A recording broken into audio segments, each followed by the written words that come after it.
Shalom, selamat pagi saudaraku. Renungan hari ini tanggal 1 Oktober. Abraham bersukacita karena dia melihat Kristus. Ayat renungan Yohanes 8 ayat 56. Bunyinya demikian firman Tuhan. Abraham bapamu bersukacita bahwa ia akan melihat hariku, dan ia telah melihatnya dan ia bersukacita. Penjelasannya, Abraham ingin sekali melihat juru selamat yang dijanjikan itu. Ia mempersembahkan doa yang sangat tekun agar sebelum kematiannya ia boleh memandang Mesias. Dan ia melihat Kristus. Suatu terang yang di luar kodrat alam diberikan kepadanya, dan ia mengaku tabiat Kristus. Ia melihat harinya dan bersukacita.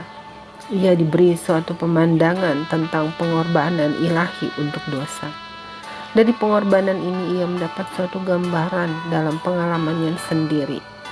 Perintah datang kepadanya, ambillah anakmu yang tunggal itu yang engkau kasihi, yakni Ishak, dan persembahkanlah dia sebagai korban bakaran. Saudaraku bisa baca di dalam kitab Kejadian 22 ayat 2. Di atas mezbah korban ia meletakkan anak perjanjian, anak yang dalamnya harapannya dipusatkan. Lalu sementara ia menunggu di sisi mezbah dengan pisau yang diangkat untuk menaati Allah, ia mendengar suatu suara dari surga berkata, jangan bunuh anak itu, dan jangan kau apa-apakan dia, sebab telah ku ketahui sekarang bahwa engkau takut akan Allah, dan engkau tidak segan-segan untuk menyerahkan anakmu yang tunggal kepadaku. Kita bisa membaca lanjut di dalam kitab Kejadian 22 ayat 12. Ujian yang hebat ini diberikan kepada Abraham agar ia melihat hari Kristus dan menyadari kasih Allah yang besar bagi dunia, begitu besar sehingga untuk mengangkat dari kehinaannya, ia mengaruniakan anaknya yang tunggal kepada kematian yang paling hina. Abraham mempelajari dari Allah tentang pelajaran yang terbesar yang pernah diberikan kepada makhluk yang fana. Doanya agar ia boleh melihat Kristus sebelum ia mati sudah dijawab. Ia melihat Kristus. Ia melihat segala perkara yang dapat dilihat oleh makhluk yang fana.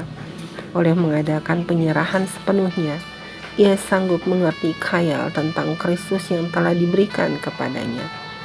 Kepadanya ditunjukkan bahwa dalam mengaruniakan anaknya yang tunggal untuk menyelamatkan orang berdosa dari kebinasaan kekal, Allah sedang mengadakan suatu pengorbanan yang lebih besar dan lebih ajaib daripada yang pernah dapat dibuat oleh manusia. Saudaraku, demikianlah renungan pagi kita hari ini. Selamat beraktivitas. Tuhan memberkati. Amin.